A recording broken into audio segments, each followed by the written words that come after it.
Sarah, it was home. Okay. I hate you. Subscribe. I don't think you can study medicine and then become a singer. You can. You can. You can. Hey guys, welcome back to my channel, Yoli Spaces, and this is Yoli Spaces. Do not forget to subscribe, like, and also comment in the box down below.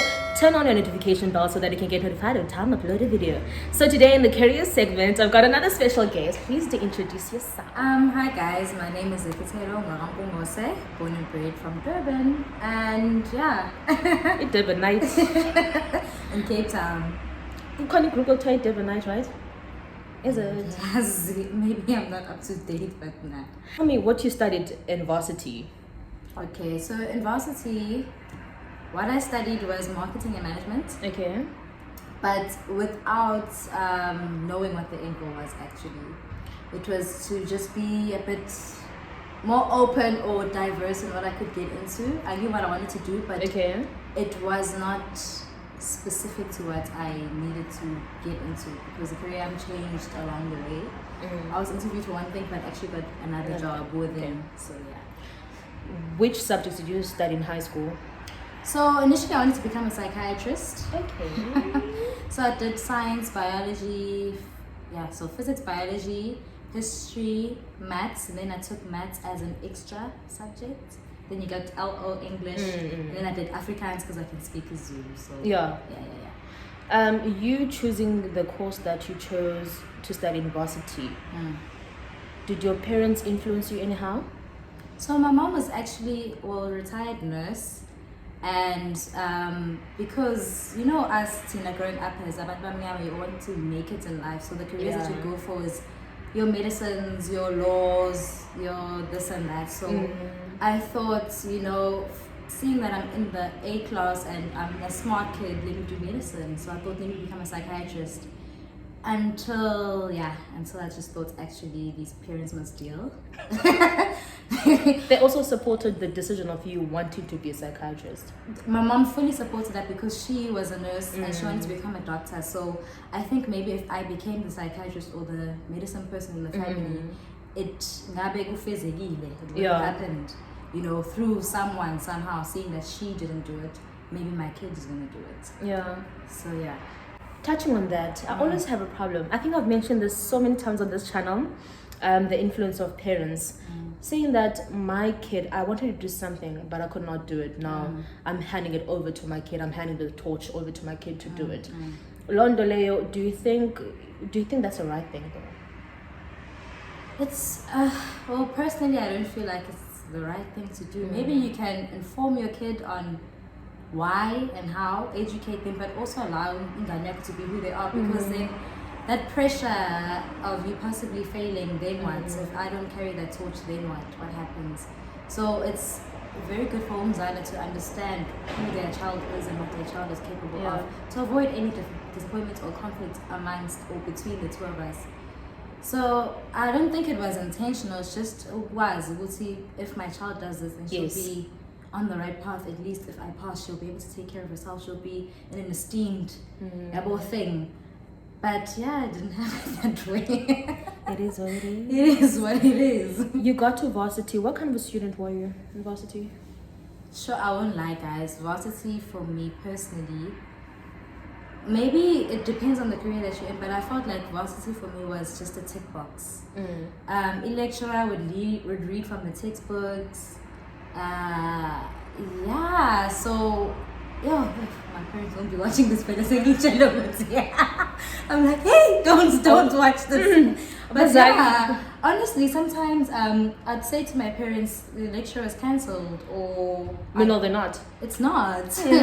Or you'd go to the library, you'd chill, you'd eat there, you'd go the malls, Live your best life. eat some makota, just chill. And you know what, when you get back home, you open that textbook, but at the end of the day, we ask anything I added value. Yeah. Not to discourage abantu, but for me personally, I didn't feel like they couldn't added value in my lectures because there was a time where I attended all the time, every day. Until I was like, but it's written in the textbook, So they do not go into depth, like we I lectures don't feel they like lectures they them. extended themselves the way they needed to. I feel like they just did this because now before our lecturers, in as much as they are lecturers, I think it was like it's a prerequisite to go to one another. They're also studying and they're writing their theses on the side. So I'm not sure if that's the excuse for not putting that extra oomph into it. Okay. But yeah, I felt like for me personally, what I studied was Or fellow res or at home. I was at home, so my parents were like, "Why are you and leaving the dog on the front of?" I just think it was a way to control me. I mean, like now, I just never got the idea of res. Meanwhile, I had space at home. So for me, it was always like, because I felt like I was gonna lose some type of control, whatever, if nanhlale areas and not at home. Really? Yeah, I don't know. No, in terms like of what, living your best life? Living my best life, I've never lived it before. Okay. But I was quite afraid in Dogba, if I live alone, then I don't know how to live by myself.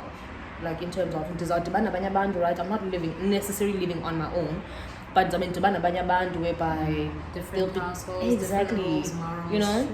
And then anyways, I had no reason to stay raised either way. So you lived at home as well? I did, but I wouldn't have minded race. But to tell the truth, when I went to visit friends in race, it was the ghetto. It was the ghetto. Yeah, I think so. I can't even imagine. Like umbhedwa khona spongy on a frame. They all, maybe mhlambe I'm a bit ngayitshela or bougie, but shared fridge. There's like padlock on the fridge. I couldn't imagine myself living in such a. I'm in a space, my own space, but it's also like protected. I have to shelter myself in the same, So it was the ghetto, the walls, you could hear the person next door listening to music. I just don't know. You studied, right? Yes. And while studying, did you enjoy what you were studying at that time? It was a tick box, I won't lie. As I said, the reason why I did marketing and management was because, okay, long story short, I wanted to do psychiatry, and then I think it was matric where I was just like, actually I'm into fashion, I'm into retail. And then there was a friend of mine whose sister was a buyer already. So I contacted her and asked her, what does she study? And then she did clothing management, I think, or DUT or whatnot. So then I found a school in Pretoria, I think, called Lysoff. Applied, sketched, did everything, got it. And then my parents were like, who's gonna pay for your bill, girl? Who's gonna pay 60K? And then you don't know anyone who's gonna accommodate you. Then you're gonna want groceries from us. Then you think about it. So then when I went the mainstream way, so I did marketing and management. Did she even advise that? No, my sister did marketing. So she had a friend who was in retail who did marketing. But as Mama, she came in a way and then changed paths. But I did marketing and management to be safe. I could be a marketer like my sister, or I could get into retail, try my luck. Yeah, you actually can. Yeah, so I did try my luck, but what I'm doing, this is basically finance or supply chain or what, not what I studied. Shooty again, I don't know, God, at the end of the day really is the author of your life. Kutiwa, most of the time it's very hard. I know it's very hard getting a job in Cape Town. I think actually the rest of South Africa though, but especially Cape Town, it's quite difficult to get into a job for what you studied for or what you want to do. You come from Durban. Wasuka ngapha ya. Was Cape Town. Wazilahla eKapa. To no one, you know, and good to there are no jobs because surely you've heard this before that it's quite difficult to get a job in Cape Town. But so I thought in life in general, I never actually knew specifically Cape Town. That's interesting. I'm not disputing it. I just I just thought in general, it's difficult. It's difficult, but yeah, it is. As I said, it is. But in Cape Town get. About say Cape Town, but then you came to Cape Town. In Doleac to Cape Town and not stay at home? So I was working for one of the big retail companies in Durban, and I'd been there for 2 years, and I thought sometimes guys you need to move around because where I was at it's almost like they took me for ingane because they the ones who trained me. So I was always the young one. Baby. The one that something new, let's teach her something new. But never would say, okay, now we've given her the tools to now go off on her own, let's let her be. It's always like we've given her the tools but she's not ready yet. So I felt I'm the guinea pig, I'm the baby. So I was just being moved around. But I felt like actually I needed to grow, not just in my career but also personally, because I was at home, I wasn't in race. Like you were saying, I've always lived with someone or people, so every day from school coming back home, someone's already thought of something for me. Someone's already done the groceries, someone's already cooked, someone's already got TV on. I literally was just living, just getting by. So I thought, let me look for jobs. The world is my oyster. And retail is really, really concentrated in the Western Cape. And then I got a job, Lana, and so I felt so guilty. I actually did another interview in Durban as well. Same group that I was in, but a different division. Okay. And I got both jobs. And I told my parents, they're like, you're going to take the job here, right? And then I was like, actually, no. They're not paying me.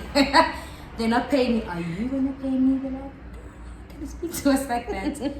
So I took the leap of faith and I relocated. I don't know anyone. Well, now I do. I don't know anyone.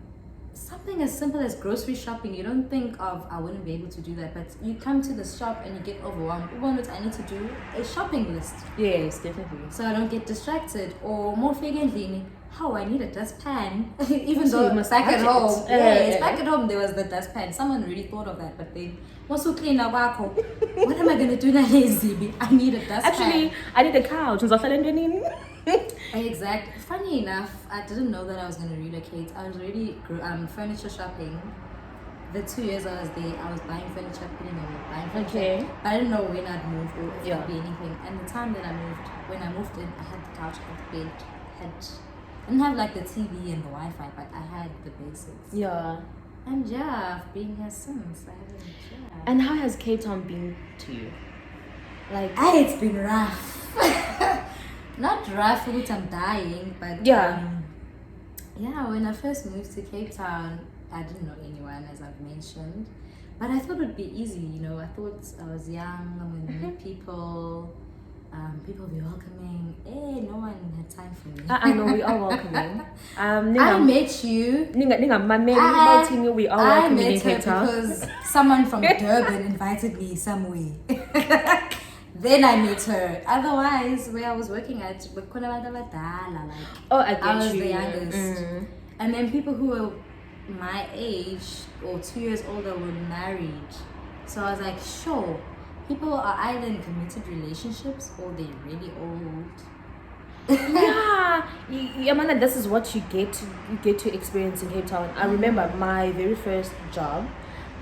Not my part-time jobs, but my real job after varsity. It was my real job, job.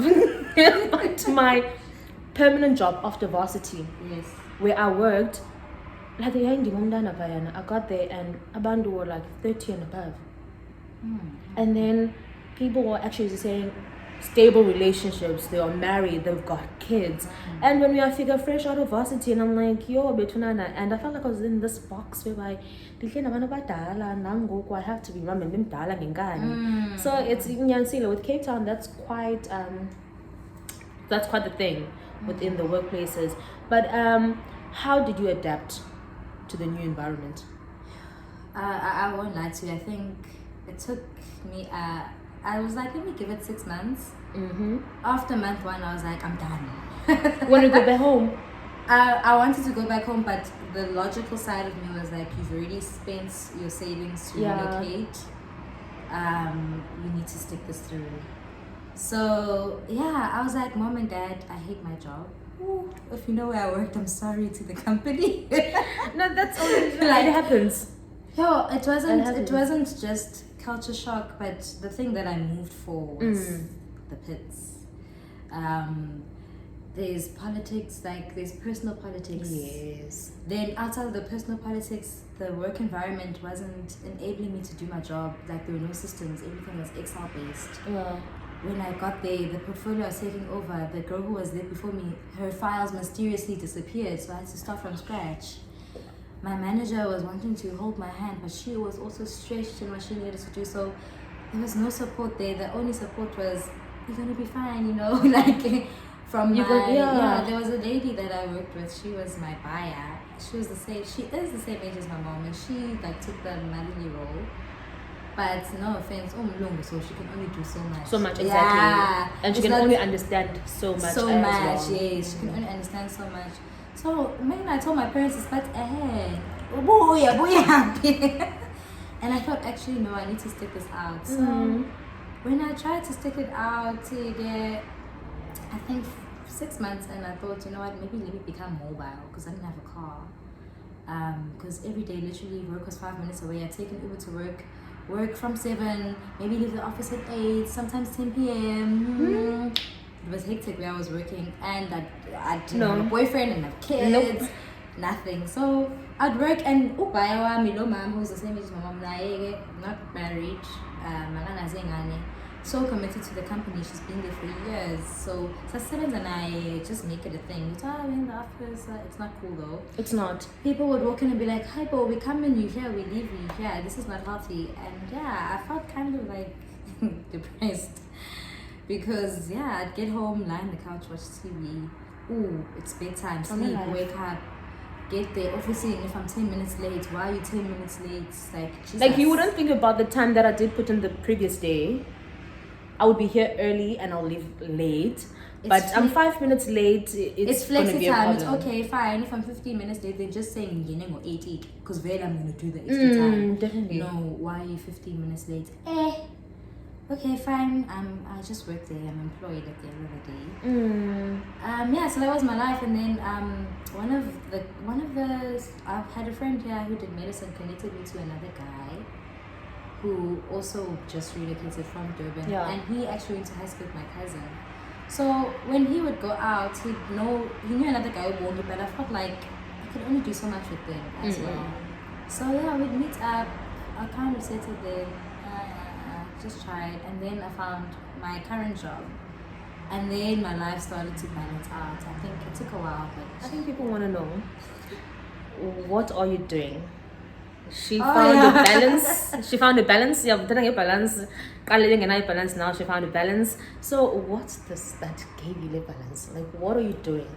Oh, so I'm a retail merchandise planner. I had retail gang.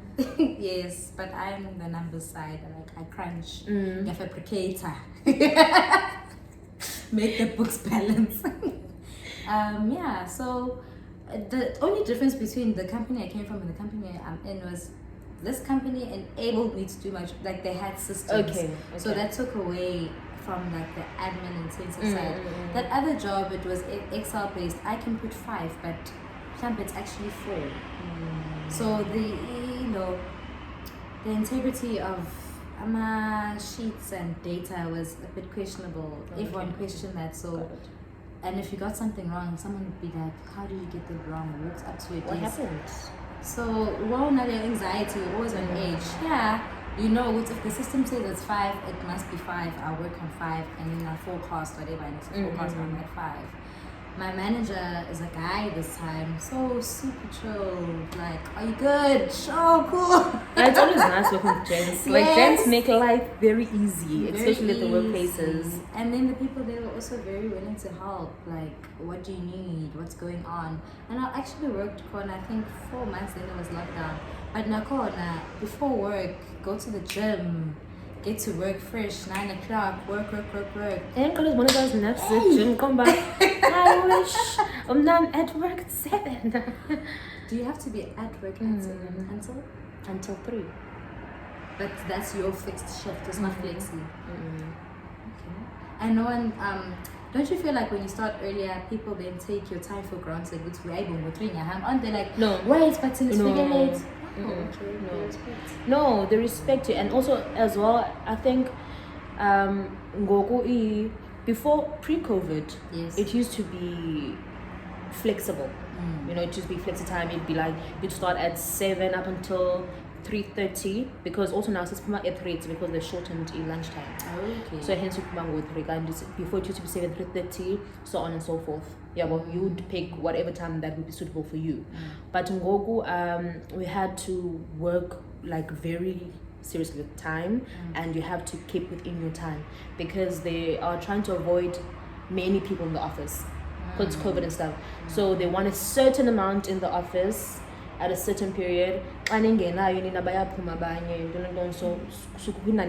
the office. So this is why also 3 o'clock you're gone. If you're leaving at 1, you're gone. If you're working half day, because Kobani who work half day, like they would work sometime at home, come to the office or work at the office and go home and finish off. So Ilondo. So 7 I'm there. I do whatever that I need to do, and then 3 o'clock, juices, and Kali, I'm gone. And like as long as I think now, why I'm enjoying where I am as well, it's because no one cares. But as long as you do what you've got to do, Yes, that's the most there's important no thing. policing We are going to policing you. There's no one awesome back. As long as you get your job done, that's it. Like there's no problem, there's no issues with that. So for a person who wants to know what's a merchandising planner, what is it? Now Gumdana, who's a student in high school, the university, maybe studying retail business management, what I studied, but you can also venture into what you're doing. You can also venture into buying. Yes. There's a lot that you can. It's very broad. So now Gumdana also high school. We've got a varsity student as well who's like, oh, sounds interesting. And also they've heard about my flexible time, like 7 till 3. They also want to live life after work. So tell them what to expect in what you're doing, the things that you do. The ghetto. So what can they expect if maybe they want to study or currently studying what you're studying? Workplace, what do you do? What are the pros and the cons? Okay, the flexi time thing is a Cape Town thing. In Joburg. Are you current? I think it is in Joburg because of traffic. You can be in traffic for like an hour even though you're 15 minutes away. Durban 8 till whatever 5, 4, depending on the company and what your break time is. There's no flexible. But I also think no like it also time. depends. I think it also depends which company, because in the company that I worked for before I worked for this one, it was 8 to 5. That was it, standard time. Retail company. Yeah, so retail. It was a manufacturing house. It was a design house. Yeah, so it was 8 to 5, standard time. That's why I'm saying like it also depends the company that you're working for. They call such flexibility. So anyway, Yes. So what to expect? Accountability. You need to have those emails, Jay, on lock, as discussed over the phone, or because it always goes back to who made the decision, how, when. So as a retail merchandising planner, what I do, so I have a buyer counterpart. okay. So when you walk into any store, no? Let's say they sell t-shirts, black, white, grey. So a buyer will be the one to travel to China. Yes. Oh, here's the black, white, and grey tees that we sell, but maybe the quality is better, or maybe lead times are shorter, or maybe the supplier offers better costs. It's J. Whereas now, it's on the supply side, she needs to deal with that. Mina, again, the merchandising planner needs to then say, of the 3 colors, which one sells the most? Yes. Which one do we invest in the most? So black seems to be outselling the grey and the white. Therefore, let's get 20,000 units in the black, 15 in the grey, and 5 in the white. So I'm that weighing component. Or hey, as in, red is trending. Red is trending. Yeah. White because it's low. Let's exchange white for the red. Yeah. So yeah. that is what I do. I'm on the numerical side, the financial side. So my buyer and I will do the bottom up plan. So she will have the placeholders being the actual items. I will have the value behind the items. Yeah. So it's the units by how much you're going to be selling it. So let's say Lamatis make us $1 million a month, just to be exaggerated. I then go back to management and say, as in 1 million by 30 days in the month, this is how much we can expect to make in terms of our sales plan. Manager and reports to their manager, but the company also has their own targets, so it's top down, bottom up, so you have to kind of meet each other halfway. Sometimes they push you and say, yeah, we want a low 1 million a day or a month, let me say 1 million a month. We actually want to make 1.5 mil. You and your buyer source out something interesting. So she's okay, we'll add a pair of heels. Okay. And then I'll tell her, this is the budget that I have, and I should go negotiate with. She then will agree, this is the price point that we're going to have it in store. Then she has to work backwards. For us to make a specific profit on this price point, then I need to find a supplier who can give it to me at a specific cost. So that is what I do. So now that you guys got an idea of what she does. Okay. I do. Subscribe.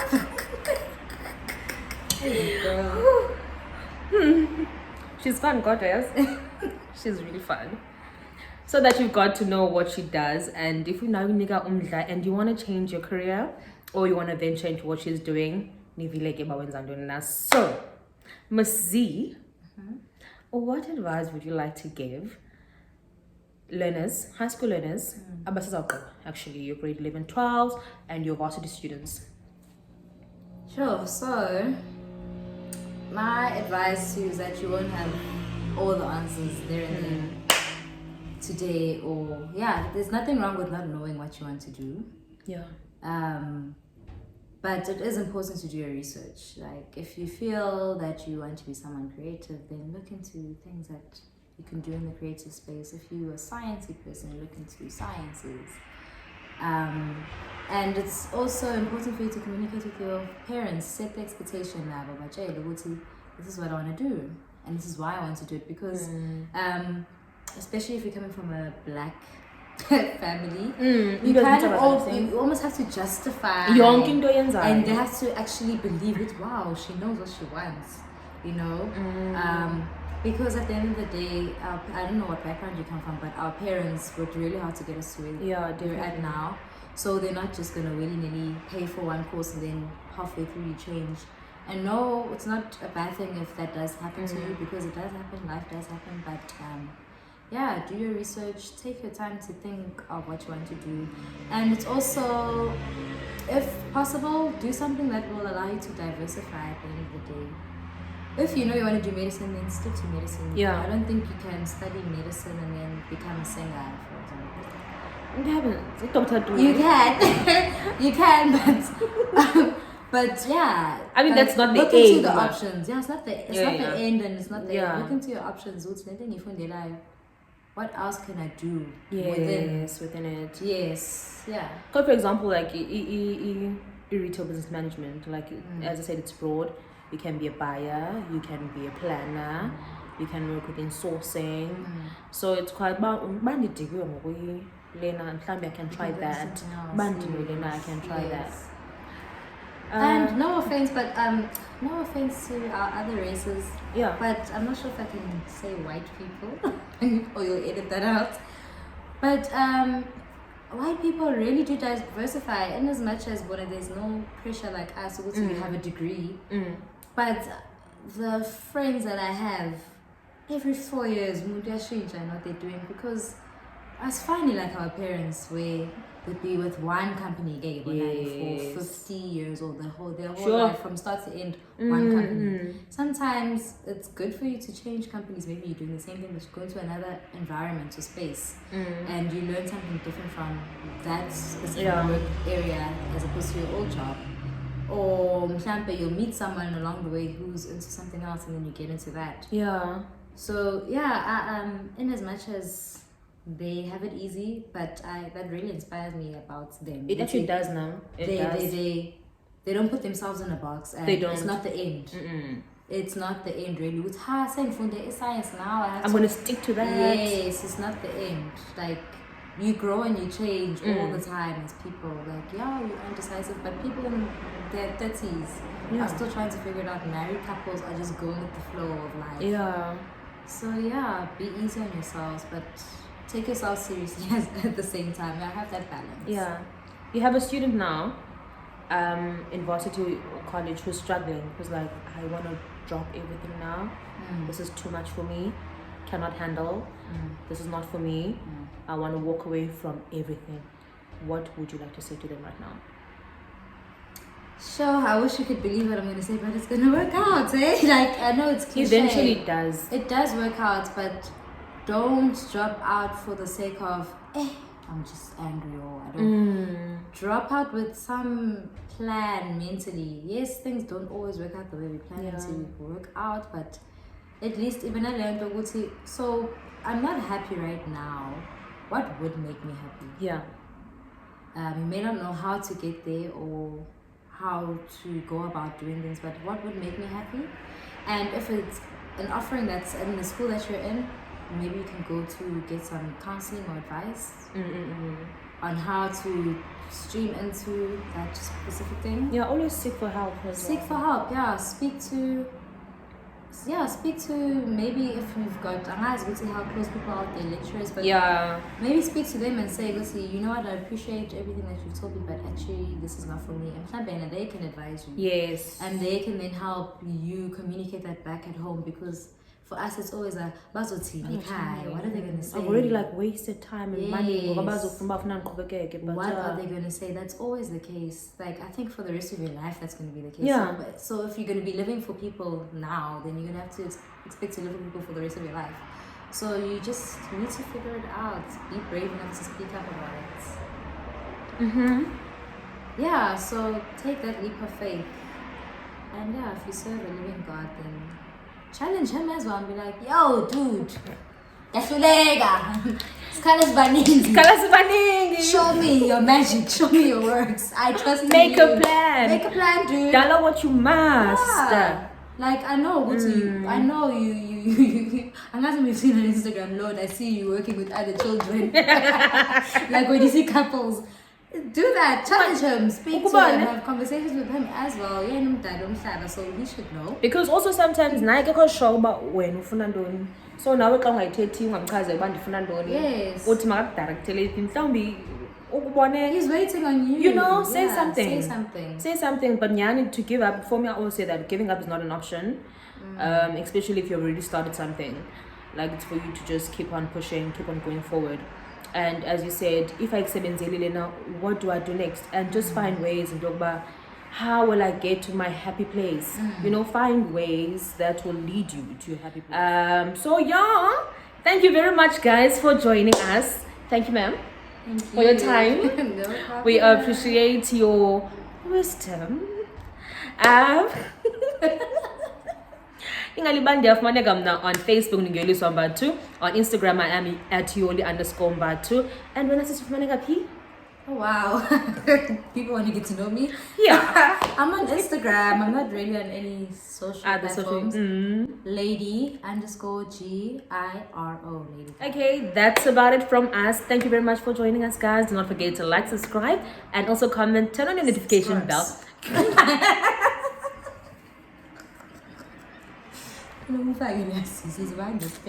Yeah, well, definitely I have to. And then yo, Notification bell for you to get. Isn't Somebody cursing bell. It's cursing bell, you know. Hey, wait, no, babe. Hey, what is the English with the good mouth? You discover cursing bell. Turn on your notification bell so that you can get notified every time I upload a video. And from me, I will see you in my next. Bye.